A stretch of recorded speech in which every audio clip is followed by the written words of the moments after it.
విద్య వైద్యంలో విప్లవాత్మకమైన మార్పులు తీసుకొచ్చిన ఘనత సీఎం జగన్మోహన్ రెడ్డిదేనని ఎస్టీ కమిషన్ సభ్యులు ఆర్ శంకర్ నాయక్ అన్నారు. మాడుగుల చోడవరం ఎస్టీ హాస్టల్ ను ఆయన ఆకస్మిక తనిఖీలు నిర్వహించారు. హాస్టల్ విద్యార్థులకు భోజనం సదుపాయం ఎలా జరుగుతుంది అని మరి ఇతర సమస్యలను కూడా విద్యార్థులతోటి మమేకమై తెలుసుకున్నారు. విద్య ద్వారానే ప్రతి ఒక్కరి జీవితం కూడా వికసితం అవుతుందని, తల్లిదండ్రులకు మంచి పేరు తీసుకువచ్చి ఉన్నత విద్యను అభ్యసించాలని, ఉన్నత చదువులు చదవాలని విద్యార్థులకు సూచన చేశారు. గౌరవ సీఎం జగన్మోహన్ రెడ్డి ప్రభుత్వం గిరిజన విద్యార్థులను ఎన్నో రకాలుగా ఆదుకుంటూ ఉందని, వారిని ఉన్నతంగా చదివించే దిశగా ప్రభుత్వం అడుగులు వేస్తోందని శంకర్ నాయక్ తెలియజేశారు. ఈ ప్రాంతంలో ఉన్నటువంటి సమస్యలైన రెంటెడ్ వసతి గృహాలు ఉన్నటువంటి హాస్టల్స్ కు ప్రభుత్వం సొంత వసతి గృహాలు కూడా నిర్మించాలని, నాన్ షెడ్యూల్ గిరిజన గ్రామాలను ఐటీడీఏలోకి అందుబాటులోకి తీసుకువస్తామని చెప్పారు.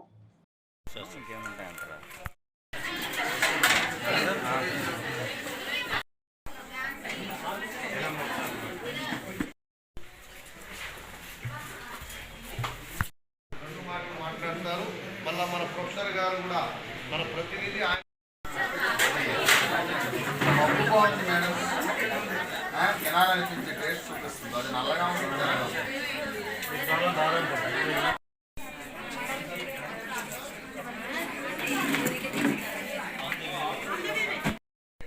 కానీ నేను దాన్ని కొంచెం చేయమ్మా, అవసరమైతే డిపార్ట్మెంట్కి మనం కొంచెం రిక్వెస్ట్ చేసుకొని నేను చెప్తున్నా. బాగున్నారా?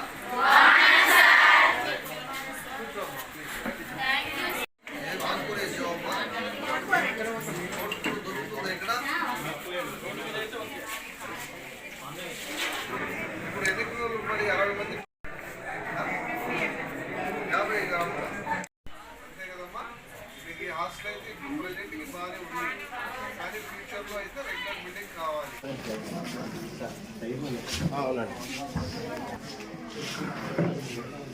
ఉన్నాను ఇక్కడ వచ్చిన తర్వాత అనేక సమస్యలు కూడా మాకు విద్యార్థుల ద్వారా, గిరిజన ప్రజల ద్వారా కూడా వచ్చాయి.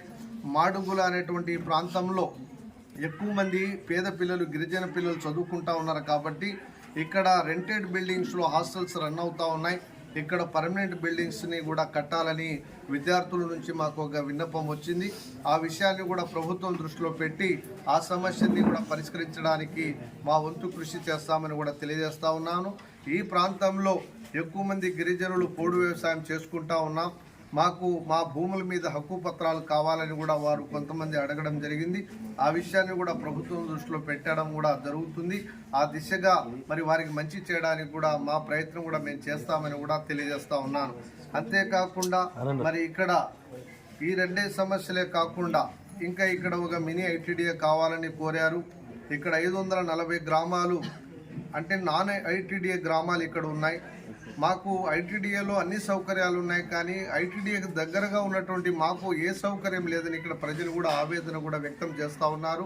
వారందరికీ కూడా ఐటీడీఏలో అమలయ్యేటువంటి కార్యక్రమాలు మాకు కూడా అమలవ్వాలని వారు కోరారు. ఆ కోరికని కూడా ప్రభుత్వం దృష్టిలో పెట్టి మరి అవసరమైతే ఇక్కడ మినీ ఐటీడీఏ పెట్టాలా, లేకపోతే అదే ఐటీడీఏ నుంచి అక్కడ ఇంప్లిమెంట్ అయ్యే కార్యక్రమాలకి ఇక్కడ ఇంప్లిమెంట్ అయ్యే విధంగా చూడాలని కూడా ప్రభుత్వం ద్వారా, ప్రభుత్వ పెద్దల ద్వారా, మా ప్రియతమ ముఖ్యమంత్రి జగన్మోహన్ రెడ్డి గారి యొక్క ఆశీస్సుల ద్వారా అవి కూడా అందరికీ అందుబాటులో తీసుకొని రావడానికి కూడా మా ప్రయత్నం మేము చేస్తామని కూడా మీ ద్వారా తెలియజేస్తూ సెలవు తీసుకుంటాం.